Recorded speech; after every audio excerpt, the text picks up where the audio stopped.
형님, 저 좀 살려주세요. 손으로 쓴 글씨였습니다. 글자가 삐뚤고 떨렸습니다. 마치 온몸의 힘을 그 5글자에 쏟아부은 것처럼요. 그 종이를 발견한 곳은 병실 침대 난간 틈새였습니다. 종이를 쓴 사람은 수년째 의식이 없는 식물인간 판정을 받은 여자였습니다. 의사도 간호사도 가족도 모두 그 여자는 아무것도 모른다고 했습니다. 반응이 없다고 했고 회복 가능성이 없다고 했죠. 그런데 그 여자가 쪽지를 썼습니다. 살려달라고. 형님에게요. 이 이야기는 거기서 시작됩니다. 말을 할 수 없었던 여자와 무서웠지만 그 말을 들어준 여자. 두 사람이 서로를 살려낸 이야기입니다. 끝까지 들어주세요. 중간에 멈추시면 안 됩니다. 경북 구미에서 수원 영통으로 내려온 지 20년이 다 되어가는 여자가 있었습니다. 이름은 오정숙, 올해 60이었죠. 젊어서는 초등학교 보조교사 일을 했지만 결혼 후엔 자연스럽게 집에 들어앉았습니다.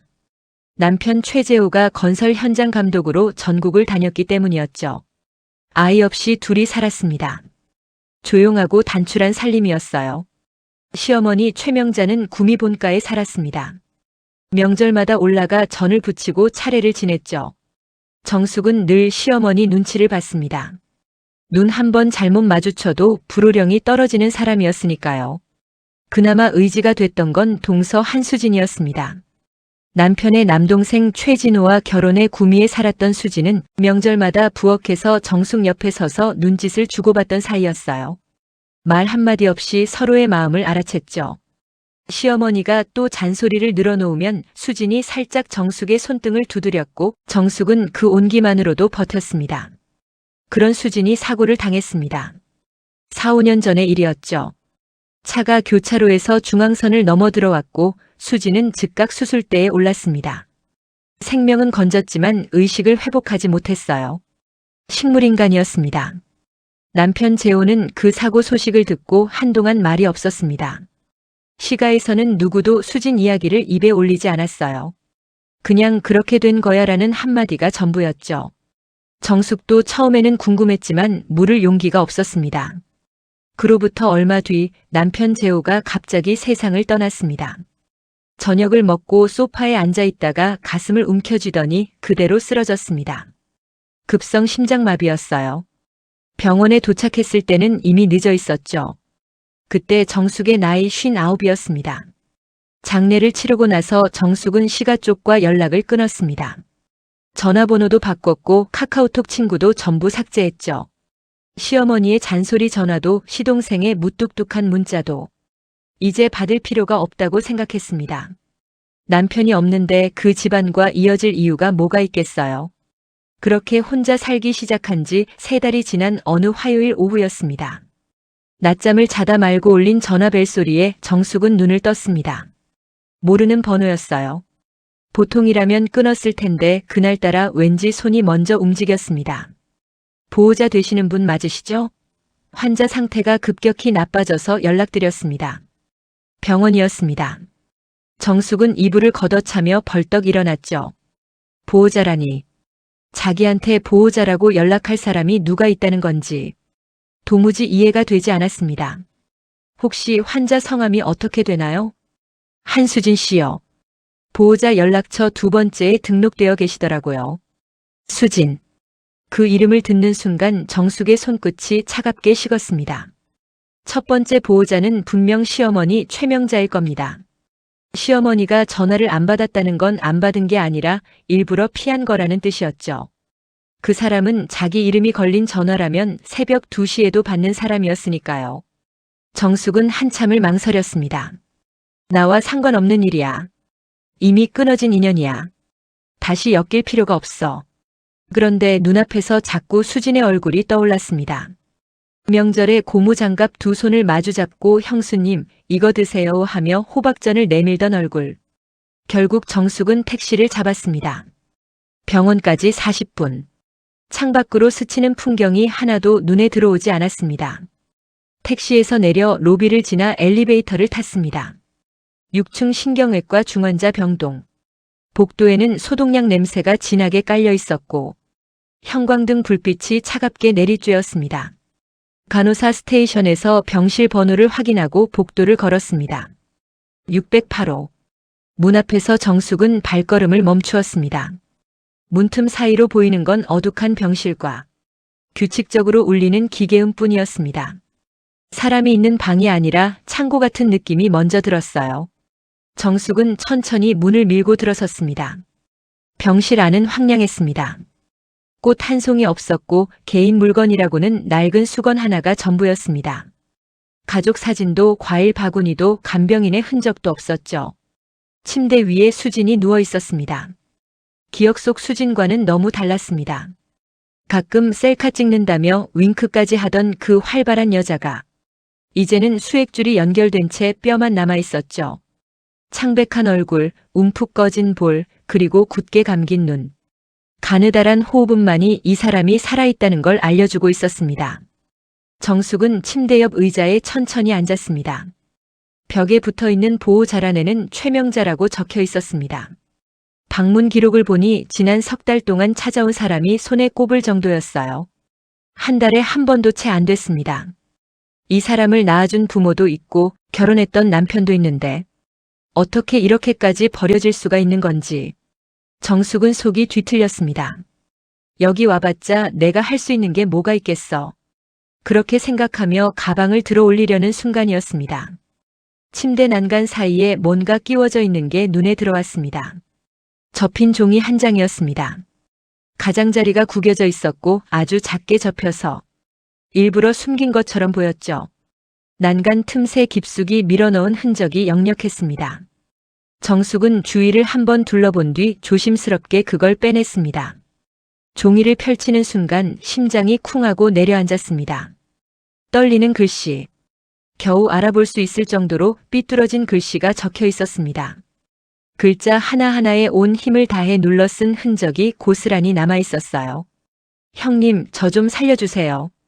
정숙은 그 자리에서 얼어붙었습니다. 의식이 없다고 했습니다.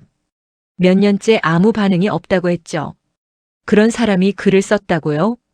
손에 들린 종이가 부들부들 떨렸습니다. 머리가 하얘지는 느낌이었어요. 살려달라니. 이건 단순한 글이 아니었습니다. 이건 비명이었죠. 마침 복도를 지나가던 간호사를 정숙이 불러 세웠습니다.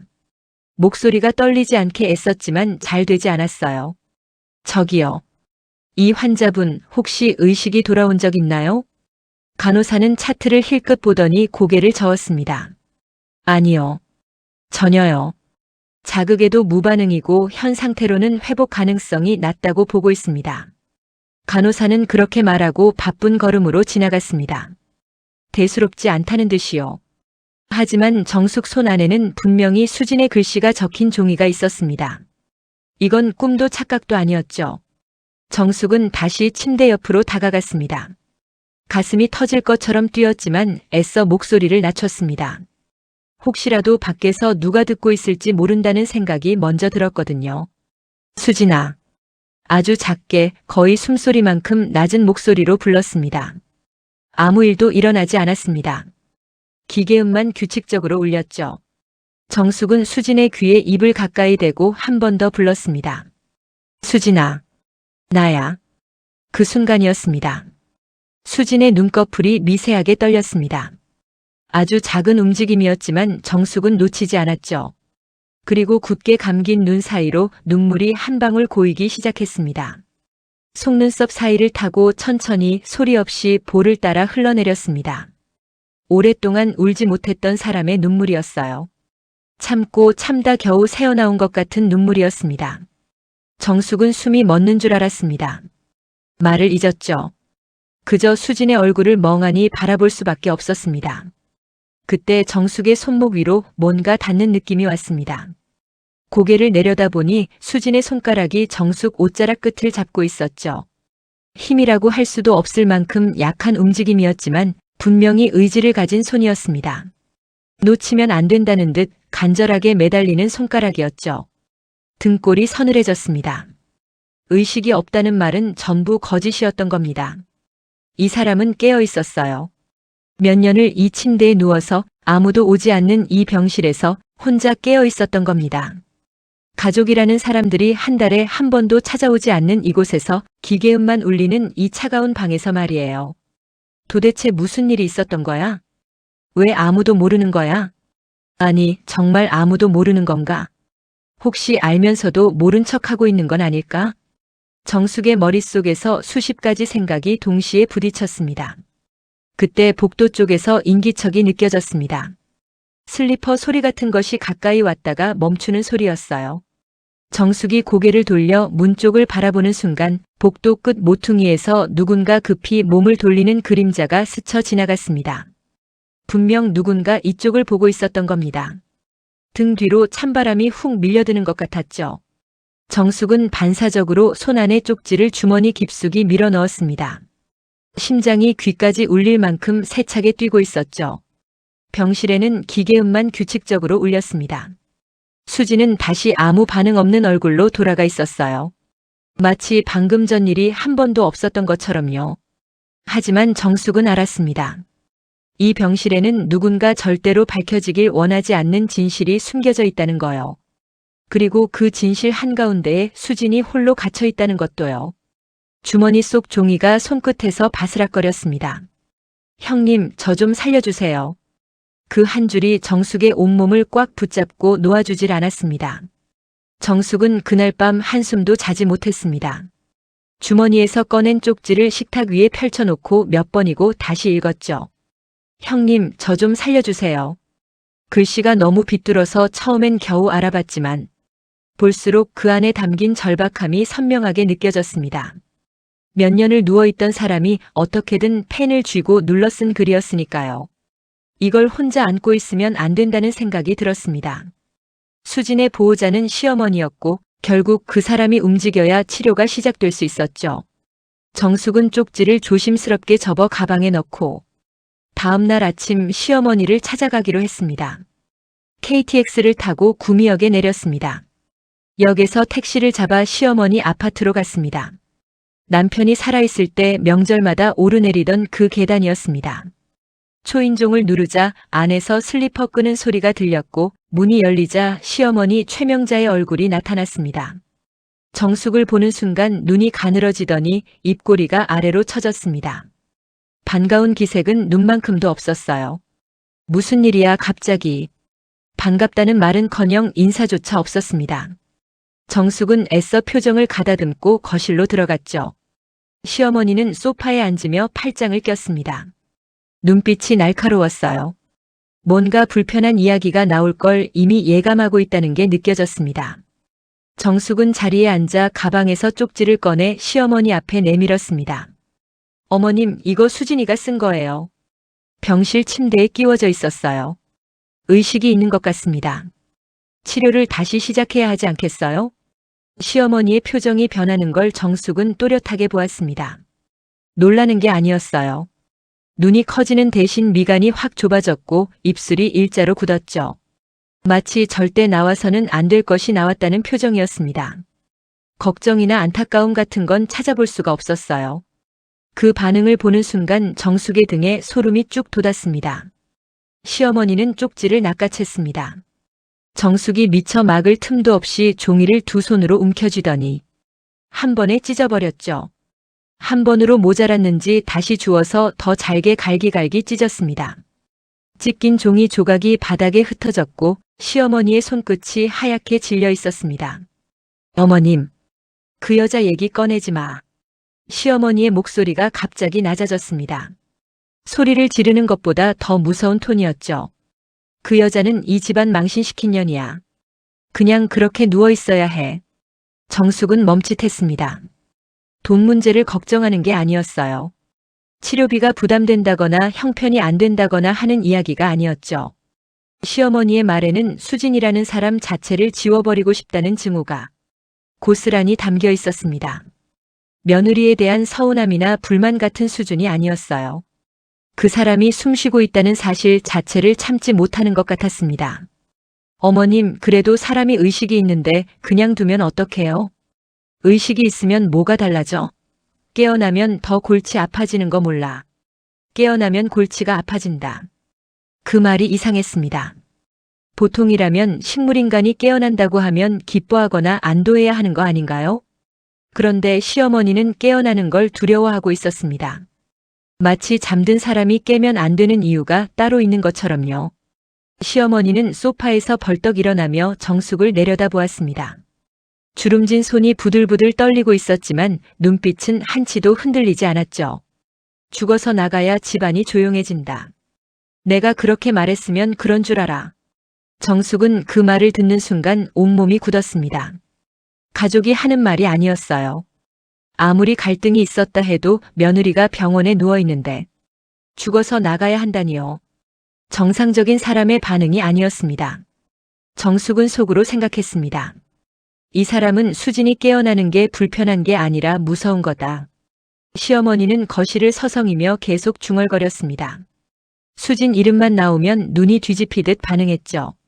정숙은 입을 다물고 지켜보면서 한 가지 사실을 조용히 떠올렸습니다. 사고 이후 수진 명의였던 보험과 재산이 시어머니 쪽으로 정리되어 있다는 걸 예전에 남편 입에서 들은 적이 있었거든요. 그때는 집안 어른이 관리하는 거겠지 하고 대수롭지 않게 넘겼지만 지금 이 반응을 보고 나니 전혀 다른 의미로 다가왔습니다. 수진이 깨어나면 안 되는 이유가 재산과도 연결되어 있는 건 아닌지 의심이 꼬리를 물기 시작했죠. 정숙이 자리에서 일어나려 하자 시어머니가 팔을 잡았습니다. 손에 힘이 들어가 있었죠. 얼굴을 가까이 들이밀며 낮은 목소리로 말했습니다. 정숙아, 병원에 다시 가지 마. 알았지? 경고였습니다. 부탁도 아니고 당부도 아닌 분명한 경고였죠. 시어머니 눈이 정숙의 눈을 똑바로 쏘아보고 있었습니다. 그 눈빛에 잠깐이지만 서늘한 것이 스쳤어요. 괜히 나섰다가 다친 사람 한둘이 아니야. 그 말이 귓속에서 울렸습니다. 다친 사람. 한둘이 아니라고요? 정숙의 머릿속에 남편의 얼굴이 스쳤습니다. 갑자기 쓰러지던 날 아무 전조도 없이 세상을 떠난 남편. 그때도 뭔가 이상하다고 느꼈지만 장례를 치르느라 묻어두었던 의문이 다시 고개를 들었죠. 괜히 나서다 다친 사람이라는 말 속에 남편이 포함되어 있는 건 아닌지 소름이 팔뚝을 타고 올라왔습니다. 정숙은 시어머니 손을 조용히 뿌리치고 현관으로 향했습니다. 신발을 신는 동안에도 등 뒤에서 시어머니의 시선이 찌르듯 느껴졌죠. 문을 닫고 나오는 순간 안쪽에서 뭔가 내던지는 소리가 둔탁하게 울렸습니다. 아파트를 나와 걸음을 옮기는데 뒷목이 계속 뻣뻣했습니다. 누군가 뒤에서 따라오는 것 같은 느낌이 떨어지지 않았죠. 몇 걸음을 걷다가 뒤를 한번 돌아보았지만 아무도 없었습니다. 그런데 몇 걸음을 더 걷자 다시 발소리 같은 것이 들렸어요. 이번에는 뒤를 돌아보지 않았습니다. 돌아보면 안 될 것 같았죠. 지하철역까지 거의 뛰다시피 걸어 들어갔습니다. 에스컬레이터를 타고 내려가면서 겨우 숨을 고르는데 맞은편 거울에 비친 모습이 눈에 들어왔습니다. 정숙 뒤쪽으로 서너 걸음 떨어진 곳에 검은 점퍼를 입은 남자가 서 있었죠. 정숙이 거울을 통해 그 남자를 보는 순간 남자는 고개를 확 돌려 시선을 피했습니다. 심장이 쿵하고 떨어지는 느낌이었습니다. 우연일 수도 있었죠. 하지만 시어머니 집을 나선 뒤부터 계속 느꼈던 그 감각이 거울 속 남자의 행동과 겹쳐지면서 확신으로 바뀌었습니다. 누군가 자신을 지켜보고 있다는 확신으로요. 지하철을 타고 수원으로 돌아오는 내내 정숙은 손을 꽉 쥐고 있었습니다. 이건 단순히 아픈 동서를 돌보는 문제가 아니었어요. 시어머니의 비정상적인 분노, 치료를 막으려는 집요함, 의미심장한 경고, 그리고 뒤따르는 시선까지. 이 모든 것이 하나의 선으로 연결되고 있었습니다. 집 현관문을 닫고 잠금 장치를 돌린 뒤에도 한참 동안 문 앞에 서 있었죠. 숨을 내쉬고 나서야 겨우 중심을 잡을 수 있었습니다. 내가 알아내야 해. 아무도 안 하면 내가 해야 해. 바닥에 흩어졌을 찢긴 쪽지가 떠올랐습니다. 시어머니가 아무리 찢어버려도 그 안에 적힌 말은 사라지지 않았죠. 형님, 저 좀 살려주세요. 그 목소리가 아직도 귓속에서 울리고 있었습니다. 시어머니의 경고를 들은 뒤에도 정숙은 병원을 포기할 수 없었습니다. 오히려 그 반응이 더 의심스러웠죠. 며칠 뒤 정숙은 오후 늦게 병원에 들어갔습니다. 면회 시간이 끝나갈 무렵이었죠. 간호사 스테이션을 지나 수진의 병실로 들어간 뒤 불을 끄고 보호자 의자에 조용히 앉았습니다. 밤이 되면 이 병실에 누가 오는지, 무슨 일이 벌어지는지 직접 보겠다는 거였습니다. 의자를 미리 커튼 뒤쪽으로 옮겨두었습니다. 그리고 어둠 속에서 기다렸죠. 시간이 흘렀습니다. 병동이 조용해지기 시작했어요. 낮 동안 분주하던 간호사들의 발소리도 뜸해지고 복도 불빛도 절반이 꺼졌습니다. 수지는 여전히 움직이지 않았고 기계음만 일정한 간격으로 울렸죠. 1시간, 2시간이 지나자 졸음이 밀려왔지만 이를 악물고 버텼습니다. 밤 11시쯤이었습니다. 복도에서 발소리가 들려왔어요. 간호사의 걸음이 아니었습니다. 슬리퍼도 아니고 운동화도 아닌 구두 소리였죠. 또각또각 규칙적으로 다가오더니 병실 문 앞에서 멈추었습니다. 정숙은 숨을 죽였습니다. 심장이 목까지 올라오는 것 같았죠. 문이 열렸습니다. 어둠 속에서 남자의 실루엣이 들어왔죠. 복도 불빛에 잠깐 비친 얼굴을 보고 정숙은 입을 틀어막았습니다. 시동생 최진호였습니다. 그는 주위를 한번 둘러보더니 병실 안으로 성큼 들어왔습니다. 정숙이 있는 줄은 전혀 모르는 눈치였죠. 시동생은 곧장 수진의 침대 옆으로 갔습니다. 그리고 링거줄을 손으로 잡더니 연결 부위를 확인하기 시작했어요. 간호사를 부르지도 않았고 의료진에게 허락을 받은 것 같지도 않았습니다. 주머니에서 뭔가 작은 걸 꺼내 약물 주입구 쪽을 만지작거렸죠. 어둠 속이라 정확히 뭘 하는 건지 보이지 않았지만 그 움직임이 익숙해 보였습니다. 처음 하는 행동이 아니라는 게 느껴졌어요. 정숙은 온몸이 얼어붙은 채 커튼 뒤에서 그 장면을 지켜보았습니다. 손이 떨려서 주먹을 꽉 쥐었죠. 소리를 내면 안 됐습니다. 들키면 어떻게 될지 모르는 상황이었으니까요. 시동생은 약물 확인을 마치고 병실을 나갔습니다. 하지만 멀리 가지 않았어요. 복도에서 전화를 거는 소리가 들렸죠. 정숙은 숨을 멈추고 귀를 기울였습니다. 낮은 목소리였지만 밤 병동은 워낙 조용해서 단어 하나하나가 들려왔어요. 아직 그대로입니다. 깨어나지만 않으면 문제 없습니다. 그 말을 듣는 순간 정숙의 눈이 크게 떠졌습니다. 깨어나지만 않으면 문제 없다. 그건 상태를 보고하는 게 아니라 관리하고 있다는 뜻이었죠.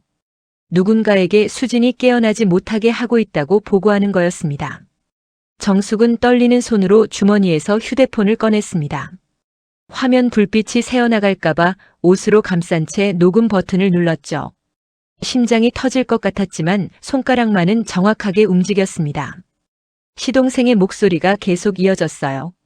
네, 어머니. 걱정 마세요. 제가 계속 확인하고 있으니까요. 어머니. 전화 상대가 시어머니였습니다. 정숙은 입술을 깨물었죠. 이건 우연이 아니었습니다. 계획된 일이었어요. 전화가 끊기고 시동생이 다시 병실로 들어왔습니다. 이번에는 수진의 침대 옆에 바짝 다가서더니 얼굴을 가까이 들이밀었죠. 시동생이 수진의 귀에 대고 속삭였습니다. 아주 낮은 목소리였지만 조용한 병실 안에서 또렷하게 들렸어요. 괜히 움직이면 더 힘들어진다. 위협이었습니다. 의식이 없다는 사람에게 위협을 하고 있었죠. 그 말은 곧 시동생도 수진이 깨어있다는 걸 알고 있다는 뜻이었습니다. 알면서 깨어나지 못하게 막고 있었던 거예요. 정숙은 그 순간 모든 것이 연결되는 걸 느꼈습니다. 수진이 왜 쪽지를 남겼는지, 왜 간호사 앞에서는 아무 반응도 보이지 않았는지, 수진은 일부러 식물인간인 척하고 있었던 겁니다. 움직이면 더 힘들어진다는 말이 무슨 뜻인지 알고 있었기 때문이죠. 깨어났다는 걸 들키면 어떤 일이 벌어질지 수진은 이미 알고 있었던 겁니다. 시동생이 병실을 나갔습니다. 구두 소리가 복도를 따라 멀어지고 완전히 사라진 뒤에도 정숙은 한참 동안 움직이지 못했죠. 다리에 힘이 풀려 있었습니다. 겨우 몸을 일으켜 수진의 침대 옆으로 다가갔습니다. 수진의 손을 조심스럽게 잡았죠. 차가운 손이었지만 미세하게 떨리고 있었습니다. 방금 전 시동생의 말을 다 듣고 있었다는 증거였어요. 동선아야. 정숙이 아주 작게 속삭였습니다. 수진의 손가락이 2번 아주 미세하게 움직였죠. 한 번도 아니고 정확히 2번이었습니다. 그건 우연한 반사가 아니었어요. 대답이었습니다. 듣고 있다는 신호, 살아있다는 신호였죠. 정숙의 눈에서 눈물이 흘러내렸습니다. 무서움과 분노와 슬픔이 한꺼번에 밀려왔죠. 이 사람은 몇 년 동안 이렇게 버텨온 겁니다. 깨어있으면서도 깨어날 수 없는 감옥 같은 침대 위에서요. 정숙은 수진의 손을 꼭 쥐었습니다. 병실 창밖으로 검은 하늘이 보였습니다. 무서웠지만 이상하게 마음은 단단해져 있었습니다. 이 사람이 몇 년을 혼자 버텼는데 자신이 못 버틸 이유가 없다고 생각했습니다. 이제부터는 둘이니까요. 영숙은 녹음 파일을 들고 갈 곳을 고민했습니다. 경찰에 가기엔 증거가 너무 약했고 병원에 말하자니 누가 시어머니 편인지 알 수 없었죠. 며칠을 고민하다 떠오른 사람이 한 명 있었습니다. 강노인. 남편이 살아있을 때 자주 찾아가던 동네 한의원 원장이었죠. 남편보다 15살이 많았지만 둘은 나이를 잊고 지냈어요. 장례식 날 끝까지 자리를 지켜준 사람이기도 했습니다. 관을 혼자 지키다 동이 틀 무렵 정숙의 손을 잡아줬던 그 사람. 정숙은 수원에서 기차를 타고 구미로 내려갔습니다. 한의원 문을 열고 들어서자 강 노인이 안경 너머로 정숙을 바라보았습니다. 반갑다는 인사 대신 정숙의 얼굴부터 살폈죠. 오랜 세월 사람을 상대해 온 사람 특유의 눈이었습니다. 얼굴이 많이 안 좋구먼. 무슨 일이야? 정숙은 둘러댈 여유가 없었습니다. 한의원 안쪽 상담실로 들어가 문을 닫고 휴대폰을 꺼냈죠. 녹음 파일을 재생하자 시동생의 목소리가 흘러나왔습니다. 아직 그대로입니다. 깨어나지만 않으면 문제 없습니다. 강 노인의 표정이 굳었습니다. 안경을 벗고 눈을 비비더니 한참 동안 아무 말도 하지 않았죠. 정숙이 병원에서 있었던 일을 처음부터 설명하는 동안 강 노인은 고개를 한 번도 끄덕이지 않았습니다. 다 듣고 나서야 입을 열었어요. 이건 환자 관리가 아니라 통제야. 강 노인은 낮은 목소리로 단정지었습니다. 수십 년 한의사 생활을 한 사람답게 상황을 빠르게 파악했죠. 의료진이 아닌 보호자 가족이 밤에 혼자 와서 약물을 만지는 건 정상적인 일이 아니야. 수진이 상태를 제대로 다시 봐야 해. 내가 아는 재활의학과 전문의가 있어. 조용히 움직여 볼게. 강 노인은 그날 바로 연락을 넣었습니다. 이틀 뒤 재활의학과 전문의 한 명이 비공식적으로 수진을 진찰하게 됐죠. 결과는 충격적이었습니다. 수진은 완전 무반응 상태가 아니었어요. 전문의는 수진에게 빛 자극과 소리 자극을 줬을 때 뇌파에서 분명한 반응이 나타났다고 했죠. 특히 사람 목소리에 대한 반응이 또렷했다고 했습니다. 의식이 돌아올 가능성이 분명히 있다는 진단이었어요. 적절한 재활치료와 약물 조정을 병행하면 회복 확률이 상당하다는 말도 덧붙였습니다. 정숙은 그 말을 듣는 순간 두 손으로 얼굴을 감쌌죠. 살릴 수 있다는 거였습니다. 몇 년을 그렇게 버려진 게 아니라 누군가 제대로 손만 잡아줬으면 진작에 깨어날 수 있었다는 뜻이었어요. 그런데 문제는 따로 있었습니다. 전문의가 수진의 과거 의료 기록을 살펴보다가 이상한 점을 발견한 거였죠. 이 환자 예전에도 반응이 나타난 적이 있었어요. 그런데 그때마다 치료가 중단됐더라고요. 정숙은 귀를 의심했습니다. 반응이 나타났는데 치료를 중단했다고요? 보통이라면 반응이 보이면 치료를 강화하는 게 맞죠. 그런데 오히려 반대로 갔다는 겁니다. 기록에는 보호자 요청에 의한 치료 방향 변경이라고만 적혀 있었어요. 강 노인은 기록을 보며 한숨을 내쉬었습니다. 누군가 의도적으로 이 사람이 깨어나지 못하게 막은 거야. 그 말을 듣는 순간 정숙의 머릿속에서 모든 조각이 맞춰졌습니다. 수진이 왜 식물인간인 척했는지, 왜 반응을 숨기며 버텼는지, 깨어났다는 걸 알리면 치료가 중단되고 더 위험해질 수 있다는 걸 수진은 몸으로 배운 거였죠. 그래서 아무도 없을 때만 쪽지를 쓰고 정숙 앞에서만 겨우 손가락을 움직인 겁니다. 정숙은 병원 안에서 도움을 줄 수 있는 사람을 찾기 시작했습니다. 조심스럽게, 아주 조심스럽게요. 의사나 수간호사에게 직접 말하기는 위험했죠. 시어머니가 병원에 자주 드나들며 담당 의사와 이야기를 나눴다는 걸 이미 알고 있었으니까요. 누가 시어머니 편이고 누가 아닌지 구분할 수 없는 상황에서 함부로 입을 열었다가는 오히려 정숙 자신이 위험해질 수도 있었습니다. 그러던 중 수진 병실을 담당하는 간호조무사 한 명이 눈에 들어왔습니다. 다른 사람들과 달리 수진의 이불을 정성스럽게 덮어주는 걸 본 적이 있었거든요. 정숙은 병원 구내식당에서 그 간호조무사와 마주쳤을 때 조심스럽게 말을 꺼냈습니다. 혹시 수진 씨 보호자분이 치료에 대해 뭐라고 하신 적 있나요? 간호조무사는 주위를 둘러본 뒤 목소리를 낮췄습니다. 구내식당 한쪽 구석으로 자리를 옮기더니 조심스럽게 입을 열었어요.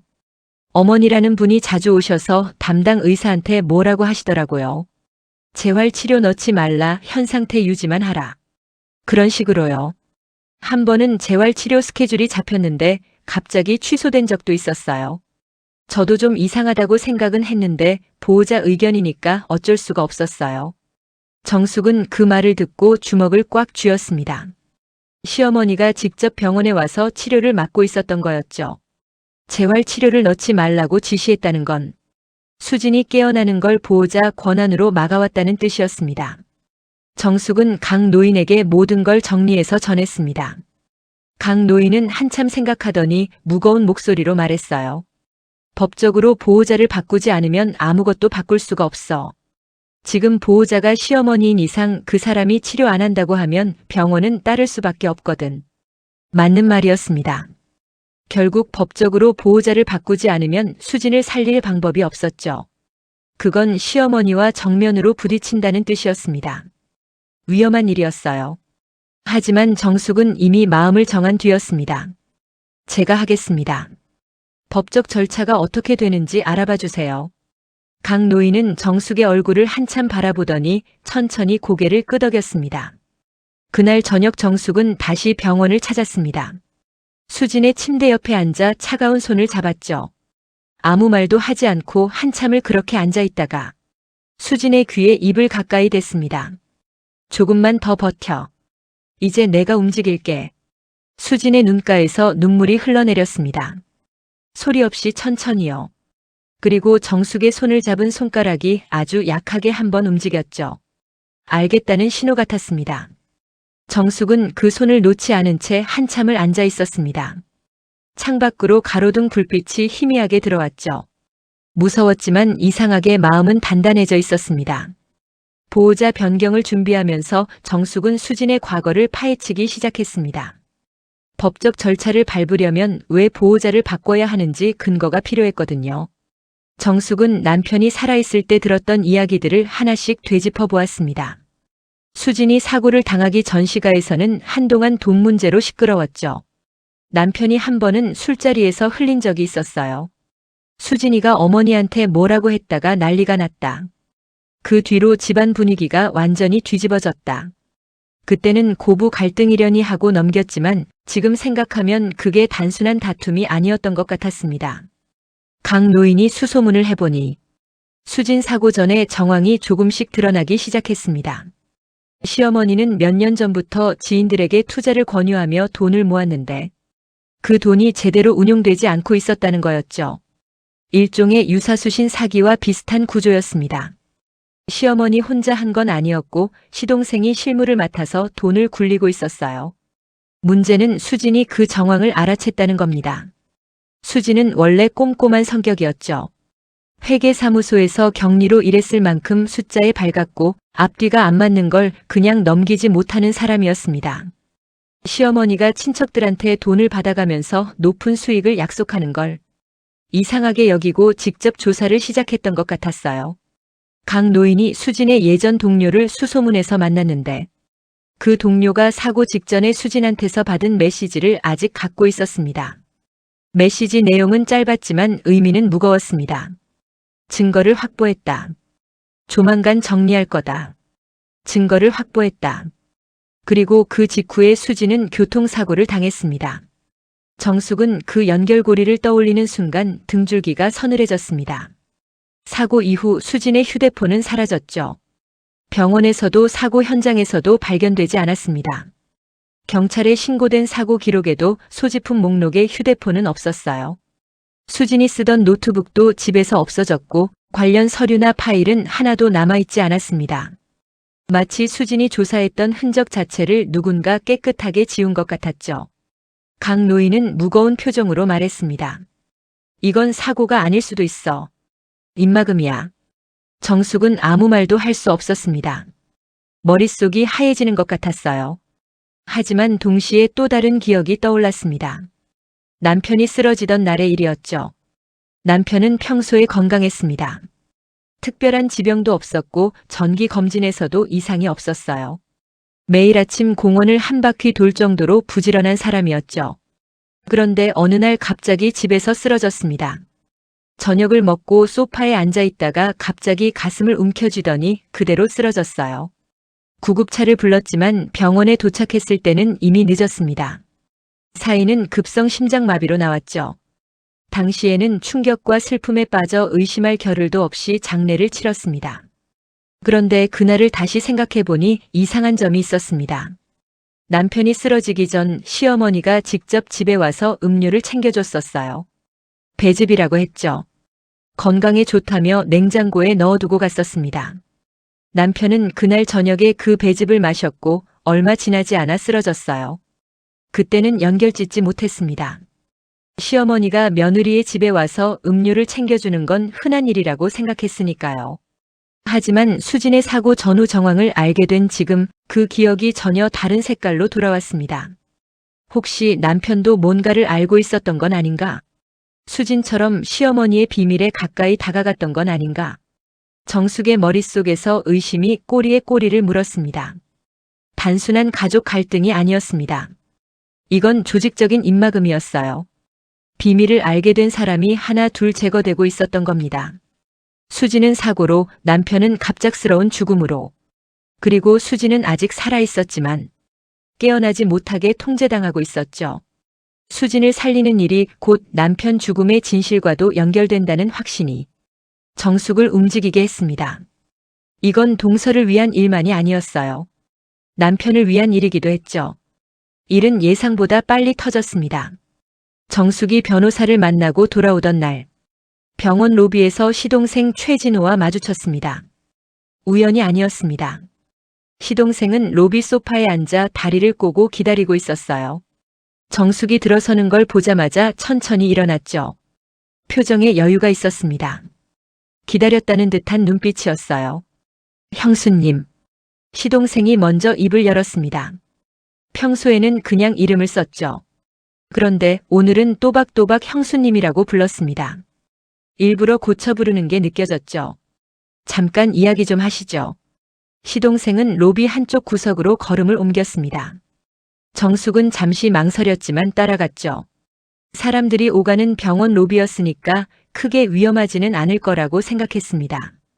구석자리에 마주 서자 시동생의 태도가 달라졌습니다. 아까까지 있던 여유로운 표정이 사라지고 눈이 차갑게 가라앉았죠. 형수님 요즘 바쁘시더라고요.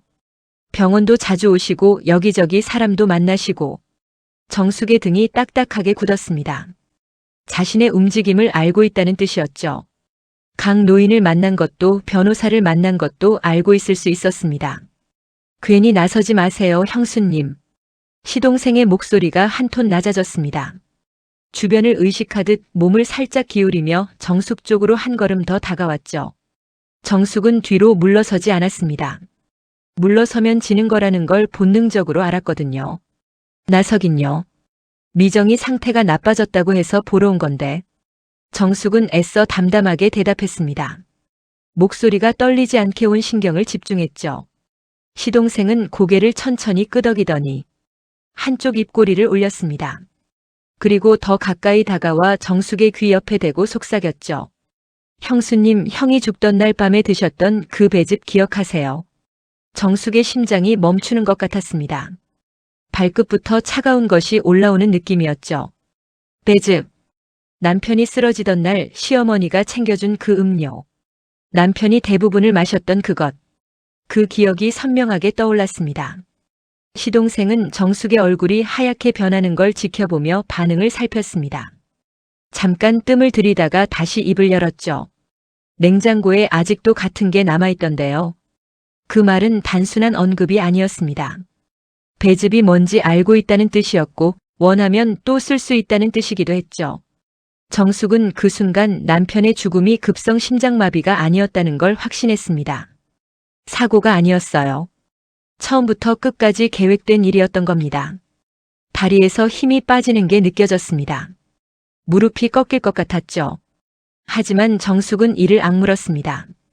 여기서 무너지면 안 된다는 걸 알았어요.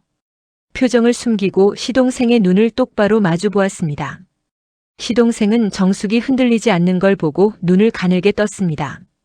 잠깐 당황한 기색이 스쳤지만 금방 다시 여유로운 표정을 만들었죠. 괜히 깊이 알면 오래 못 삽니다, 형수님. 웃으면서 하는 말이었습니다. 그런데 그 웃음이 정숙 안에서 뭔가를 건드렸죠. 공포가 아니었습니다. 분노였어요. 뱃속에서부터 뜨거운 것이 치밀어 올랐습니다. 내 남편을 죽이고 수진을 가둬놓고 이제 나한테까지 웃으면서 협박을 하는 거야. 정숙은 손톱이 손바닥에 파고드는 줄도 모르고 주먹을 쥐고 있었습니다. 시동생은 더 이상 말하지 않고 돌아섰습니다. 로비를 가로질러 나가는 뒷모습이 느긋해 보였죠. 자기가 이겼다고 생각하는 걸음이었습니다. 그날 이후 병원 출입이 막혔습니다. 다음 날 아침 병원에 갔더니 간호사가 난처한 표정을 지었죠. 죄송한데요. 보호자분이 면회 제한해달라고 하셨어요. 가족 외 출입을 막아달라고 하셨거든요. 정숙은 법적으로 수진의 가족이 아니었습니다. 남편이 살아있었으면 시댁 식구 자격이라도 됐겠지만 남편이 죽은 지금 정숙은 시가와 아무런 법적 관계가 없었죠. 완전히 고립되는 느낌이었습니다. 수진에게 갈 수도 상태를 확인할 수도 없게 된 거였죠. 정숙은 병원 로비 의자에 주저앉아 한참 동안 멍하니 있었습니다. 그날 밤이었습니다. 간호조무사에게서 짧은 문자 하나가 왔어요. 사진이 첨부되어 있었습니다. 수진의 침대 난간에 끼워져 있던 종이를 찍은 사진이었습니다. 급하게 쓴 글씨가 흔들리듯 적혀 있었어요. 오늘 약이 바뀌었어요. 정숙은 그 사진을 보는 순간 손이 얼음처럼 차가워졌습니다. 약이 바뀌었다. 그건 수진에게 투여되는 약물이 변경됐다는 뜻이었죠. 시동생이 밤마다 링거를 확인하던 그 행동이 떠올랐습니다. 약을 바꾼 건 치료를 위한 게 아니었어요. 수진을 더 깊이 가라앉히려는 거였습니다. 시간이 없었습니다. 더 기다리면 수진이 정말로 다시는 깨어나지 못할 수도 있었죠. 정숙은 곧바로 강 노인에게 전화를 걸었습니다. 보호자 변경 신청, 내일 바로 넣겠습니다. 강 노인은 잠깐 침묵하더니 알겠다고 했죠. 변호사에게 연락해서 서류를 준비하겠다고 했습니다. 전화를 끊고 정숙은 어두운 방 안에 혼자 앉아 있었습니다. 무서웠습니다. 온몸이 떨리고 혼자라는 사실이 벽처럼 느껴졌어요. 공포 아래에서 분노가 꺼지지 않고 타고 있었습니다. 내 남편을 빼앗은 사람들이 이제 수진까지 죽이려 하고 있다. 그걸 알면서 가만히 있으면 나는 평생 그 무게를 안고 살아야 한다. 남편 얼굴이 떠올랐습니다. 웃던 얼굴, 밥 먹자고 부르던 목소리, 그리고 차갑게 식어있던 마지막 손. 그 사람의 죽음이 누군가의 계획이었다면 그걸 밝혀내는 건 살아남은 사람의 몫이었죠. 정숙은 주먹을 풀지 않은 채 중얼거렸습니다. 끝까지 간다. 보호자 변경 신청서가 법원에 접수된 날. 정숙은 손이 떨려서 펜을 제대로 잡을 수 없었습니다. 강 노인이 옆에서 서류를 하나하나 짚어주지 않았으면 중간에 포기했을지도 모릅니다. 변호사는 긴급 후견 신청과 의료 감정 절차를 동시에 진행해야 한다고 했죠. 수진의 의식 상태를 공식적으로 재평가받고 현 보호자가 환자에게 불이익을 주고 있다는 걸 입증하는 게 핵심이었습니다. 서류가 접수되자마자 시어머니 쪽에서 반격이 시작됐습니다. 이틀도 지나지 않아 시어머니가 고용한 변호사에게서 내용 증명이 날아왔죠. 정숙이 재산을 노리고 환자에게 접근하고 있다는 내용이었습니다. 남편이 죽은 뒤 시가 재산에 욕심을 품고 식물인간 상태의 환자를 이용하려 한다는 주장이었어요. 정숙은 그 내용 증명을 읽으며 손이 하얗게 질릴 만큼 종이를 쥐었습니다. 억울함이 목끝까지 차올랐죠. 남편 살아있을 때도 시가 재산에 손 한 번 뗀 적 없었습니다. 장례비도 자기 돈으로 치렀어요. 그런데 돈을 노린다니. 가해자가 피해자를 도둑으로 모는 꼴이었죠. 하지만 감정에 휩쓸릴 때가 아니었습니다. 정숙은 밤새 남편이 죽은 뒤부터 지금까지 있었던 일을 시간순으로 정리했습니다. 병원에서 발견한 쪽지, 시어머니의 반응, 시동생의 야간 방문과 녹음 파일, 치료가 반복적으로 중단된 의료 기록, 간호조무사의 증언, 그리고 수진이 사고 전에 투자 사기를 조사하고 있었다는 정황까지요. 한편 법정 싸움이 시작되면서 집에서도 이상한 일들이 생겼습니다. 밤에 초인종이 울려서 인터폰을 확인하면 아무도 없었어요. 처음에는 아이들 장난인가 싶었지만 이틀 연속 새벽 2시에 같은 일이 반복되자 장난이 아니라는 걸 알았죠. 세 번째 날에는 새벽 3시에도 울렸습니다. 현관 앞 복도 카메라를 확인해 보니 모자를 눌러 쓴 사람이 초인종을 누르고 빠르게 계단 쪽으로 사라지는 장면이 찍혀 있었습니다. 얼굴은 보이지 않았어요. 정숙은 그날 밤 잠을 이루지 못했습니다. 현관문이 열릴까봐 거실 불을 켜놓고 소파에 앉아 밤을 샜죠. 다음날 정숙은 짐을 싸서 강노인 집으로 갔습니다.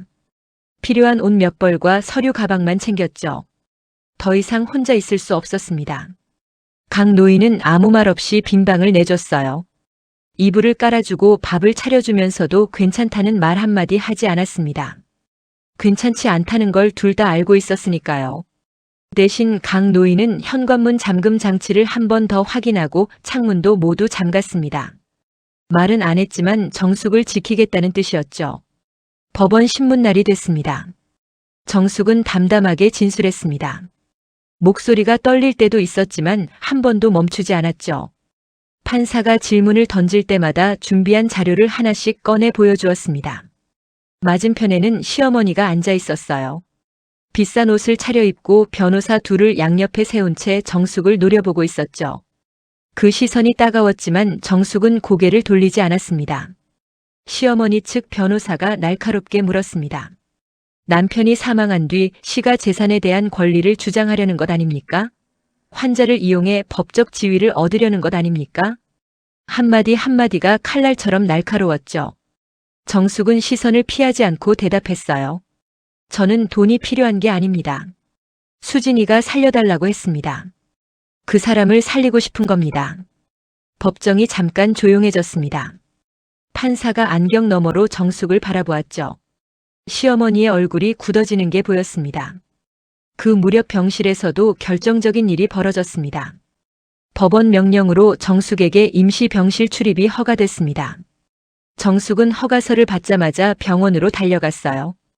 608호 문을 열고 들어서자 수진은 여전히 같은 자세로 누워 있었습니다.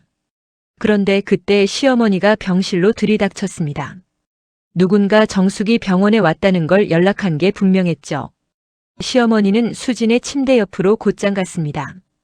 그리고 수진의 손을 잡아들더니 손톱 아래를 엄지로 세게 눌렀어요. 통증 반응 검사였습니다. 의식이 있는 사람이면 고통에 반응할 수밖에 없는 자극이었죠. 수진이 조금이라도 움찔하면 깨어있다는 게 들통나는 거였습니다. 어머님, 환자한테 이러시면 안 돼요.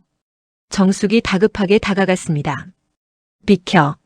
시어머니는 정숙의 손을 뿌리치고 더 세게 눌렀죠. 수진의 손가락이 하얗게 질릴 정도였습니다. 정숙은 심장이 멎는 것 같았어요. 수진이 반응하면 끝이었습니다. 모든 게 무너지는 거였죠. 정숙은 속으로 외쳤습니다. 제발 버텨. 1초가 1시간처럼 느껴졌습니다. 그런데 수진은 움직이지 않았습니다. 얼굴 한 근육 떨리지 않았어요. 눈꺼풀도 입술도 손가락도 아무런 반응이 없었습니다. 그 통증을 온몸으로 느끼면서도 꾹 참고 있는 거였죠. 몇 년 동안 연기해온 사람의 의지였어요. 시어머니는 수진의 손을 놓고 한 발짝 물러섰습니다. 그러더니 수진의 얼굴을 내려다보며 입을 비틀었죠. 죽은 사람 흉내도 참 잘 내네. 정숙의 등골에 전류가 흐르는 것 같았습니다. 흉내라고 했습니다. 죽은 사람 흉내를요. 수진이 연기하고 있다는 걸 시어머니도 알고 있었던 겁니다. 알면서 직접 확인하러 온 거였어요. 정숙은 온몸에 힘을 주고 시어머니와 수진 사이에 섰습니다. 몸으로 침대를 가리며 한 발짝도 물러서지 않았죠. 시어머니의 눈과 마주쳤습니다. 어머님, 환자한테 손대지 마세요. 지금 하시는 거 다 기록에 남습니다. 시어머니의 눈이 가늘어졌습니다. 정숙이 예전의 정숙이 아니라는 걸 느낀 듯 했죠. 마침 병실 문이 열리며 담당 간호사가 들어왔습니다. 그 순간 시어머니의 태도가 순식간에 바뀌었습니다. 사나운 표정이 사라지고 걱정스러운 얼굴이 그 자리를 채웠죠. 목소리까지 달라졌어요. 아이고, 아무것도 아니에요. 우리 며느리 얼굴 보러 온 건데 상태가 안 좋아 보여서 걱정이 돼서요. 방금 전까지 손톱을 눌러 반응을 시험하던 사람이 하는 말이었습니다. 간호사 앞에서 자애로운 시어머니를 연기하는 모습이 소름 끼칠 정도로 자연스러웠어요. 정숙은 속이 뒤집어지는 것 같았지만 표정을 유지했습니다. 주머니 속 휴대폰에 녹음 버튼이 켜져 있다는 걸 확인했습니다. 시어머니가 병실에 들어오는 순간부터 녹음을 시작해 두었거든요. 죽은 사람 흉내도 잘 낸다는 말, 손톱을 누르던 행동, 그리고 간호사 앞에서 순식간에 돌변하는 태도까지 전부 파일 안에 담겨 있었습니다. 이건 결정적인 증거가 될 거였어요. 간호사가 나가자 시어머니도 뒤따라 나갔습니다. 나가면서 정숙을 한번 돌아봤는데 그 눈빛이 아까보다 더 차가웠어요. 아직 끝나지 않았다는 경고 같은 눈이었죠.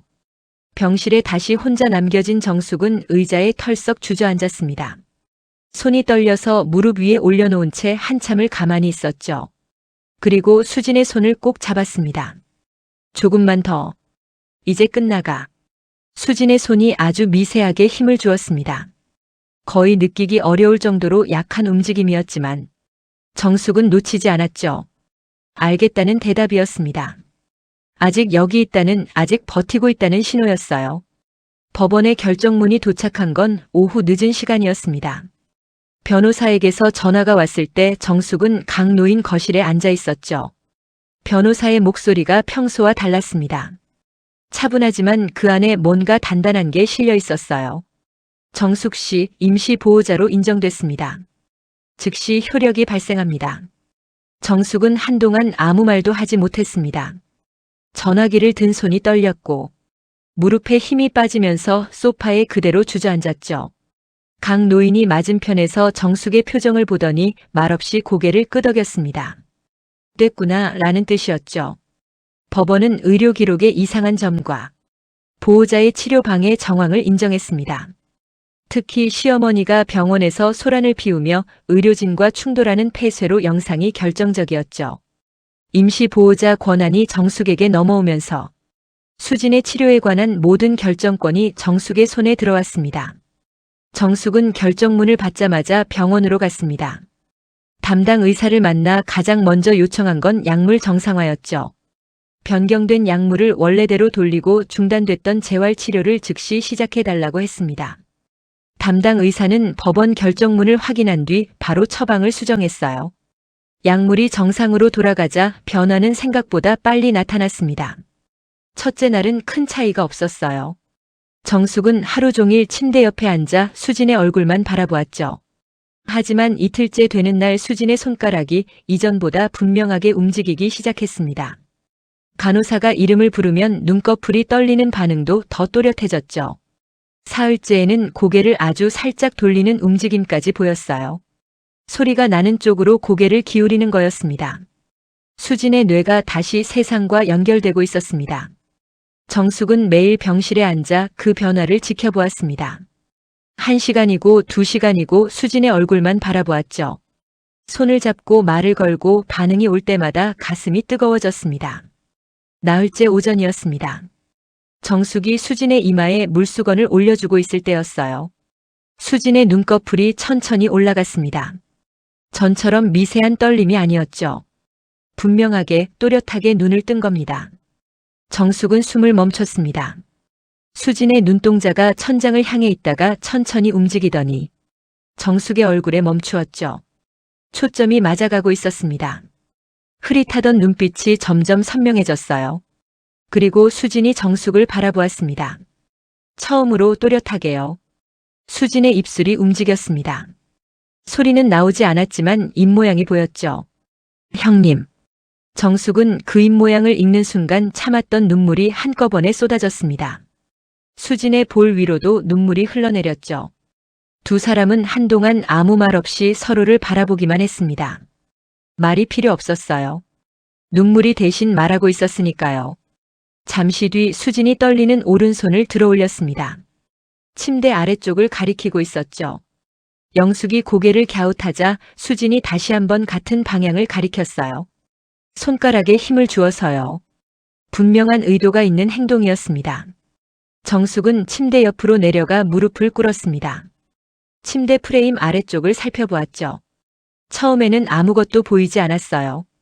손을 넣어 더듬어 보다가 프레임 안쪽 매트리스와 금속 틀이 만나는 좁은 틈을 손가락으로 훑었죠.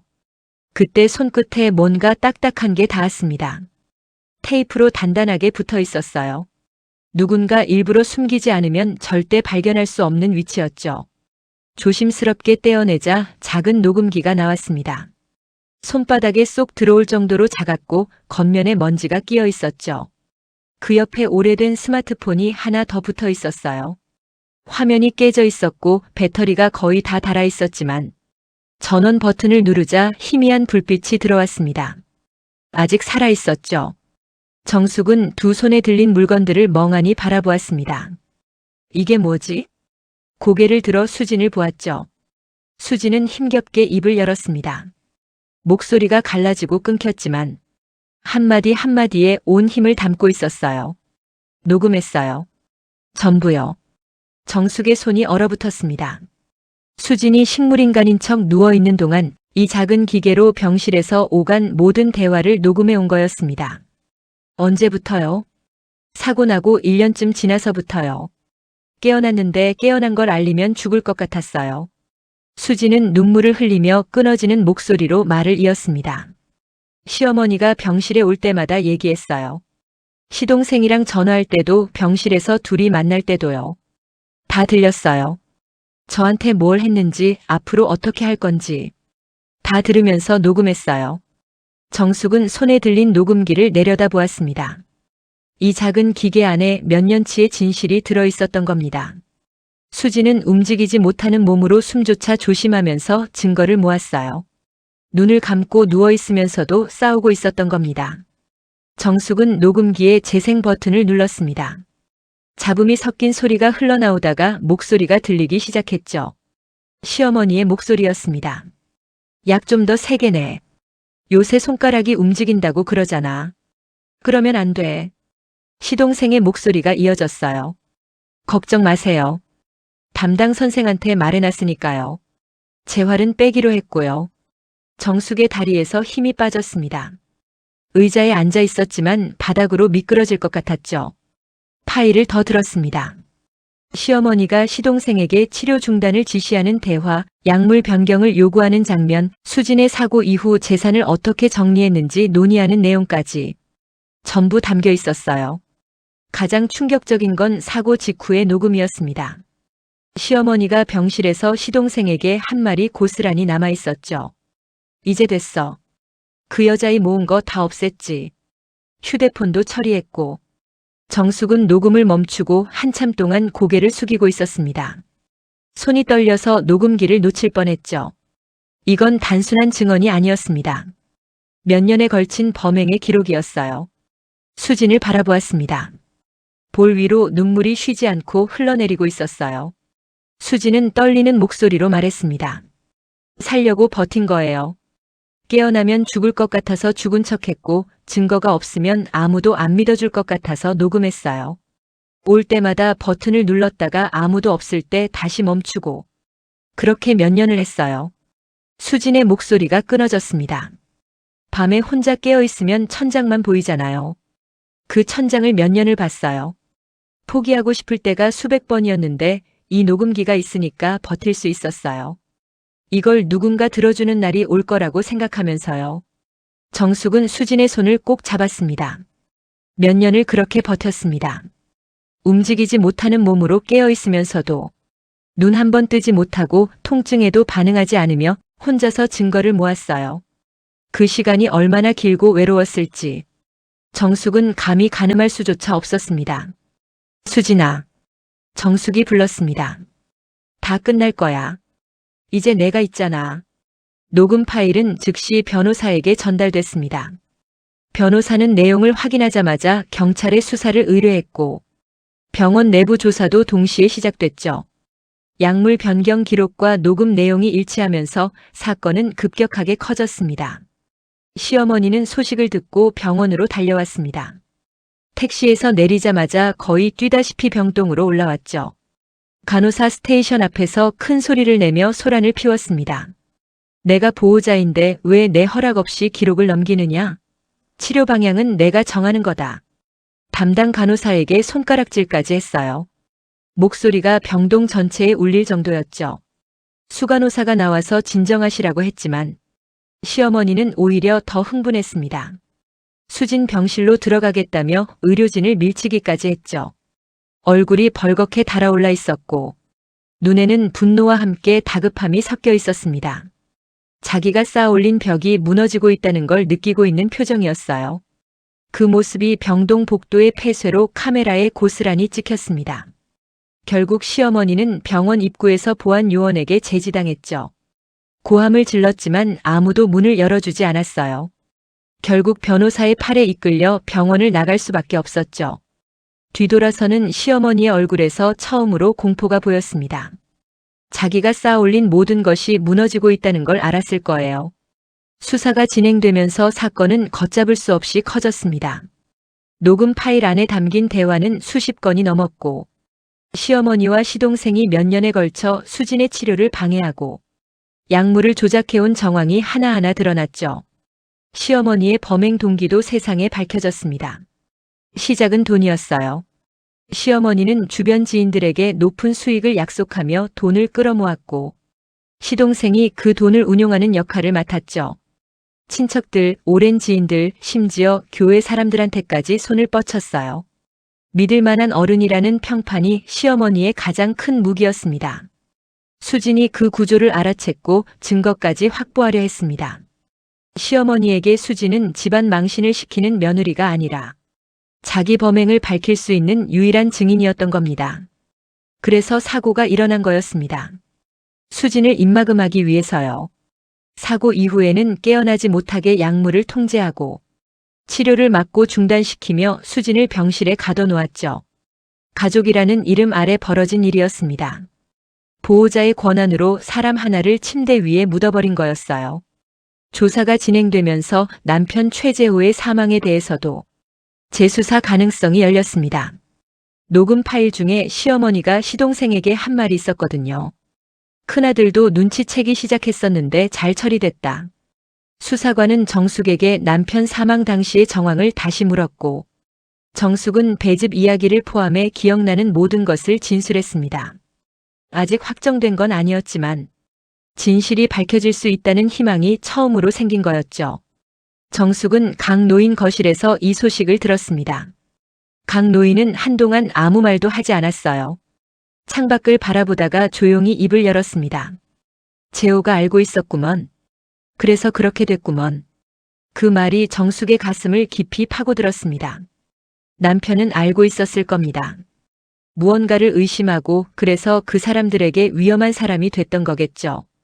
정숙은 눈물을 닦으며 말했습니다. 이제 밝혀질 거예요. 반드시. 수진의 회복은 천천히 이루어졌습니다. 몇 년을 누워있던 몸이 하루아침에 돌아올 수는 없었죠. 근육은 많이 약해져 있었고 목소리도 작고 갈라졌습니다. 처음 며칠은 물을 삼키는 것조차 힘들었어요. 물리치료를 받으면서 조금씩 손에 힘이 돌아왔고 일주일이 지나자 혼자서 고개를 돌릴 수 있게 됐습니다. 2주가 지나자 숟가락을 잡을 수 있게 됐어요. 떨리는 손으로 죽을 한 숟가락 떠먹던 날. 수지는 아이처럼 웃었죠. 정숙도 옆에서 따라 웃다가 결국 울었습니다. 한 달쯤 지났을 때 보조기구를 잡고 처음으로 침대에서 일어섰습니다. 다리가 후들거려서 세 걸음도 걷지 못했지만 수지는 울면서 웃었죠. 넘어질 뻔할 때마다 정숙이 옆에서 잡아줬고 물리치료사가 다른 쪽에서 받쳐주었습니다. 완전한 회복은 아직 멀었지만 수지는 스스로 말하고 앉고 걸을 수 있는 사람이 되어가고 있었어요. 어느 날 오전이었습니다. 수진이 휠체어에 앉아 병실 창가로 갔어요. 정숙이 밀어주었죠. 커튼을 젖히자 햇빛이 쏟아져 들어왔습니다. 수지는 눈을 가늘게 뜨며 창밖을 바라보았어요. 나무 사이로 바람이 불고 멀리 건물 옥상 위로 하늘이 넓게 펼쳐져 있었죠. 계절이 바뀌어 있었습니다. 수진이 마지막으로 하늘을 본 게 언제였는지 아마 수진 자신도 정확히 기억하지 못할 거예요. 수진은 한참 동안 아무 말 없이 그 풍경을 바라보았습니다. 그리고 깊게, 아주 깊게 숨을 들이쉬었어요. 몇 년 동안 기계음만 들리던 방에서 천장만 보며 참아왔던 숨이었죠. 바깥 공기를 마시는 것처럼 창문 너머의 세상을 온몸으로 받아들이는 숨이었습니다. 그 숨을 내쉬는 수진의 어깨가 작게 떨렸어요. 정숙은 뒤에 서서 아무 말도 하지 않았습니다. 말이 필요 없는 순간이었죠. 수진의 어깨 위로 내려앉는 햇빛이 전부를 말해주고 있었으니까요. 그날 저녁 두 사람은 병실에서 마주 앉아 있었습니다. 수진이 먼저 정숙의 손을 잡았죠. 예전처럼 미세하게 잡는 게 아니라 제대로 힘을 줘서 잡았습니다. 형님이 아니라 제 생명의 은인이에요. 수진의 눈에 눈물이 고였지만 목소리는 단단했습니다. 정숙은 조용히 고개를 저었죠. 은인은 무슨? 우린 서로 버틴 거야. 그게 사실이었어요. 수진이 몇 년을 병실에서 버텼고 정숙은 바깥에서 버텼죠. 수진의 쪽지가 없었으면 정숙은 움직이지 못했을 거고 정숙이 찾아오지 않았으면 수진은 그 침대에서 끝났을 겁니다. 어느 한쪽만의 힘이 아니었어요. 정숙이 가방에서 뭔가를 꺼냈습니다. 작게 접힌 종이 한 장이었죠. 시어머니가 찢어버렸던 그 쪽지. 하지만 이건 진짜였습니다. 정숙이 처음 병실에서 발견했던 바로 그 쪽지였어요. 시어머니에게 보여준 건 사진을 찍어 복사한 것이었고 원본은 정숙이 따로 보관하고 있었죠. 이거 같이 가지고 있자. 정숙이 말하자 수진이 그 종이를 받아들었습니다. 형님, 저 좀 살려주세요. 자기가 쓴 글씨를 수진은 오랫동안 바라보았어요. 그때 이 글씨를 쓰면서 얼마나 간절했는지, 누군가 이걸 발견해 줄 거라는 희망이 얼마나 작았는지 수진만이 알고 있었죠. 이제 이건 살려달라는 말이 아니야. 정숙이 말했습니다. 살아남았다는 증거지. 수진은 고개를 끄덕이며 종이를 가슴에 안았습니다. 두 사람은 그 쪽지를 함께 보관하기로 했죠. 절망의 흔적이 아니라 버텨낸 시간의 증거로요. 병실이 달라져 있었습니다. 예전에는 기계음만 울리고 꽃 한 송이 없이 차갑던 방이었죠. 지금은 창가에 작은 화분이 놓여 있었고 침대 옆 탁자에는 과일이 담긴 바구니가 있었습니다. 무엇보다 사람 목소리가 있었어요. 수진이 간호사에게 고맙다고 인사하는 소리, 정숙이 웃으며 대꾸하는 소리, 물리치료사와 가벼운 농담을 주고받는 소리. 기계음 대신 생활의 소리가 병실을 채우고 있었죠. 정숙은 가끔 처음 병실에 들어왔던 날을 떠올렸습니다. 모르는 번호로 걸려온 전화, 소독약 냄새가 나는 복도, 기계음만 울리는 어둑한 병실. 그리고 돌아서던 순간 눈에 들어왔던 접힌 종이 한 장. 그때 정숙은 두려웠고 지쳤고 혼자였습니다. 시가와 인연을 끊고 조용히 살겠다고 마음먹은 직후였죠. 만약 그날 그냥 돌아섰다면 어떻게 됐을까? 그 생각을 할 때마다 숨이 막혔습니다. 수지는 아마 그 침대에서 세상을 떠났을 거예요. 아무도 모르게 조용히 가족이라는 사람들의 손에 의해서요. 진실은 영원히 묻혔을 거고 남편의 죽음도 그냥 심장마비로 남았겠죠. 그리고 정숙은 평생 뭔가 잘못됐다는 느낌을 안고 살았을 겁니다. 하지만 정숙은 돌아서지 않았습니다. 그리고 수지는 살아남았죠. 두 사람을 이어준 건 피가 아니었습니다. 같은 성을 쓰는 것도 같은 집안에 속한 것도 아니었죠. 두 사람을 이어준 건 끝까지 포기하지 않았다는 사실이었습니다. 한 사람은 병실에서 숨 죽여 버텼고 한 사람은 바깥에서 두려움을 안고 싸웠죠. 그 두 개의 버팀이 만나서 진실이 세상 밖으로 나온 거였습니다. 가족이란 결국 피로 이어지는 게 아니라 살려낸 사람과 살려낸 사람 사이에서 만들어지는 거였죠. 오정숙과 한수진은 그렇게 새로운 가족이 되었습니다. 증서가 아닌 생존으로, 포기하지 않은 시간으로 이어진 가족으로요. 이 이야기를 들으면서 가슴이 많이 먹먹하셨을 겁니다. 가족이라는 이름 뒤에 이렇게 잔인한 일이 벌어질 수도 있다는 게 참 무섭죠. 그런데 저는 이 이야기에서 무서움보다 더 크게 남는 게 있었어요. 수진이 몇 년을 혼자 버텨냈다는 것. 그리고 정숙이 두려움 속에서도 끝까지 손을 놓지 않았다는 것. 결국 사람을 살리는 건 거창한 무언가가 아니라 포기하지 않는 마음 하나였습니다. 이 이야기가 주는 교훈은 단순하지만 무겁습니다. 진짜 가족은 피가 만드는 게 아니라 끝까지 곁에 남는 사람이 만드는 거라는 것. 여러분 곁에도 지금 조용히 손을 내밀고 있는 사람이 있을지 모릅니다. 그 손 꼭 잡아주세요.